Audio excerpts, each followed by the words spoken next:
Hi, I'm Chanel from Silk TV. I'm here today in Birmingham interviewing a singer-songwriter called Riya. So let's get inside and check her out. Neither one of us pretend. Naturally progressing. And we'll be here till the end. Afraid of what I feel and see. Hi, so I'm here with Riya, singer-songwriter of drum and bass. Yeah. Obviously, for the audience that don't know much about you, I just wanted you to give them a little insight into yourself. Obviously, I know that you're from Warsaw, so big up Birmingham there. Big up the Birmingham crew. Birmingham massive, you know. Yeah. But obviously, just take them a little bit back. How did you initially get into music generally? Like, Well, I've always been singing like ever since. Probably since I was about 7 or 8 years old. My dad got me into music, and then I did music at school and played instruments and stuff. what kind of instruments did you play at school? I played violin, clarinet, keys, and I played, I wasn't good at all of them. I was pretty shit on the violin actually. It was kind of like, it was horrible. But yeah, so kind of that gave me a bit of grounding. My brother played instruments and stuff, so I come from quite a musical family. And then when I moved to London to do a degree in PR, I thought, okay, where could I get some work placements? Mm-hmm. And I love drum and bass because my brother got me into drum and bass. He's 4 years older than me, so he was raving before me, obviously, but got me into it all. And so I got some placements at Hospital Records was my first one, doing like a PR intern for them. And then was assistant editor at Dogs on Acid, like interviewing all the drum and bass people and doing news features. And then did some freelance PR for lots of the drum and bass labels. So all that time alongside that, I was obviously singing and stuff and doing that, but not really taking it seriously. But then as I got to meet all these people and they were looking for vocals, I thought, okay, all right, maybe I will have a go. And I had a go at it under my real name. Did a few things with Total Science, Bungle, State of Mind, but upon reflection I didn't really like that much what I was doing, the style and how I was writing, what I was writing about. And then I'm thinking about 2009, 2008, 2009, I thought, okay, I want to take this seriously now. I want to reinvent myself, think about the content, what I'm writing about, how I'm writing it, what message I want to put out there. And so then I decided to reinvent myself under the name Riya. And Riya is actually Hindu for singer, and my dad's from India, so that's where that came from. An emotional link there. There's a link there. And then shortly after that happened, I started working with Spy, and then Open Page got written, and which was obviously a big single. Let's not just skip past that. Right, how did that go about? How did you get in touch with Lenzman? How did that? Through Total Science. I mean, as I said to you earlier, really, that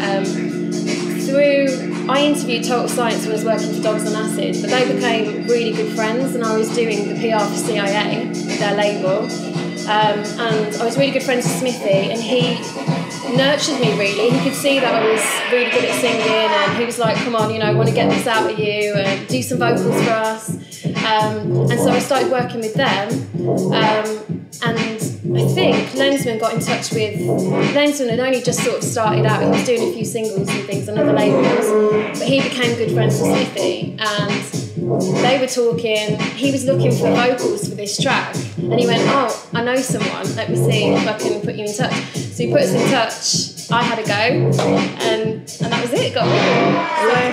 So obviously it must have been really comfortable for you in knowing that during doing all your PR work, like you made so many connections. So when you decided to rename yourself and come out as Riya, you sort of had that establishment there. So it was probably easier for you to promote yourself. It was so easy. Like I would say that for me, like kind of making that switch, getting my stuff out there, which is probably usually the hardest thing for most people, definitely. Trying to get their name out there. I always get asked, people always say, how did you get into it? How did you get your stuff out there? Because it is really difficult. There's so much music out there now, trying to get people's attention, and for them to take you seriously as well if they don't know anything about you is really difficult.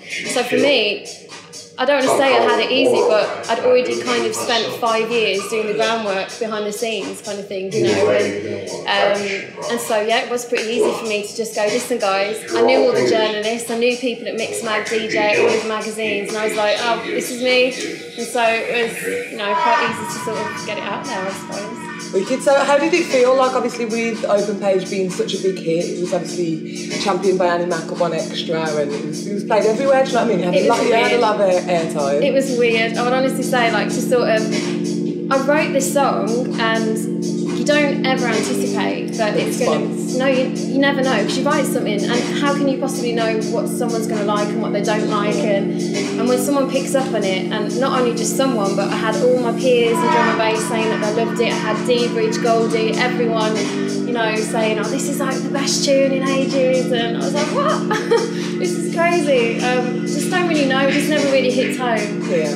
And it was only until like a year later when I looked back and I had all these gigs and I had all this press and everything on the tune, and people in Mix Mag saying this is like a classic in drum and bass, up there with Jenny G's Midnight and everything. And I was like, what? That's crazy. So would you say that is like the one hit that sort of got you out there then? That was the hit. Yeah. You cannot disassociate me without Open Page. That is what made my name, really. And like, it's the song that whenever I sing out, that's the song everyone wants to hear, and I still can't believe that, you know, we're in 2014 and people still want to hear me sing that live. Yeah. Like, I think, you're not bored of it yet? No, I'm not bored of it, keep singing it. So, obviously, I love the video as well. How did the ideas come about for the video? That is primarily, okay, so we have like a group of people, but a lot of that was Goldie's input, and we had a couple of guys from Drum and Bass Arena, a guy called Charlie, another guy, and then one of Goldie's mates,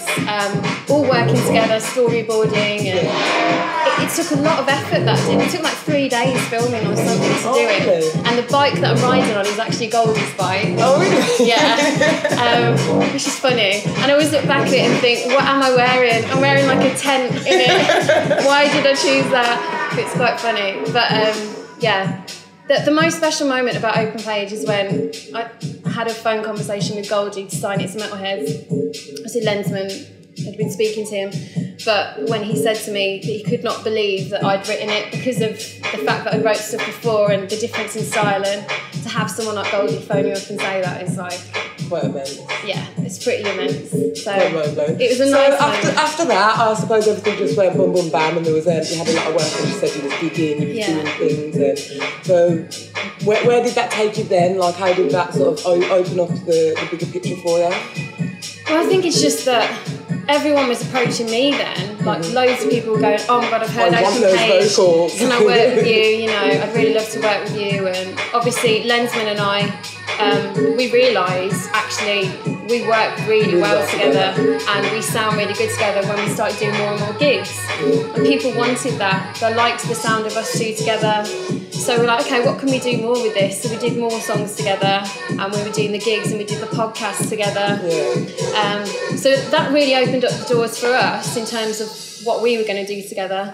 But then I just kept working with Total Science because they're my, you know, some of my best mates. They got me into it. And then Spy, and I think it's just that it allowed me to have those doors open to work with all the people that I wanted to, like D-Bridge. I mean, he was a hero of mine, and then for him, he heard Open Page and he was like, I want to get you on Scenes Live.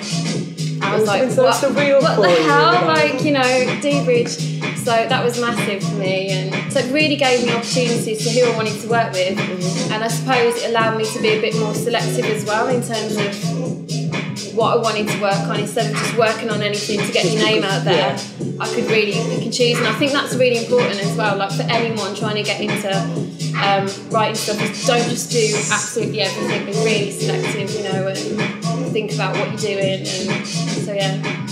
So obviously your careers took you all over the place. I know you've done quite a bit of travelling. Yeah. So tell me where you've been, who you worked with, like outside of Birmingham, outside of the UK. Where I've been really lucky. I've kind of been from Tokyo. I performed there with D-Bridge actually. That was pretty amazing. Let me think. I went on tour, a mini tour with Total Science around sort of Hong Kong, China, Beijing, those sorts of places. That was really different, like a culture shock. Yeah, so different. So even if it's the same music, it's just still a different audience, so it's going to be completely different. And Russia, that was completely different. I went there recently with Total Science. I did like a little set. And I've been there twice now, and actually it's quite different. St. Petersburg to Moscow, the crowd, like in St. Petersburg, they were just so up for it. The craziest crowd I've ever seen. And like coming up to you afterwards, just getting you to sign anything possible. Like, can you just sign me on my head or anywhere, just sign me. And then Moscow, they were a lot more subdued, so it's quite sometimes interesting, like having to manage an audience, you know. But so yeah, Russia, then all over Europe. I think I've been to Brazil before, and I'm going to hopefully be going back out to Brazil for Marky's Night this year with Colette Warren. Okay, yeah. Who I'm doing a tune with. Yeah. I've got a few gigs coming up. Sort of, I think I'm going back out to Poland and sort of East Europe places and drum and bass hopefully in September this year. So you've been like quite lucky. Oh yeah, there's drum and bass as well. How did I not include that? It's one of my favourite festivals in Italy. So I've been there I think 3 or 4 years now. So hopefully again this year. Fingers crossed. It's nice to see that you sort of stay grounded as well though. So as you say, it's something like that festival you've been going to for years.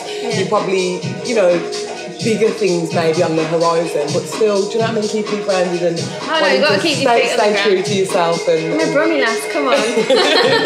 You can't really lose that, can you? Well, yeah, you haven't got too much of a strong accent, so it's not too bad.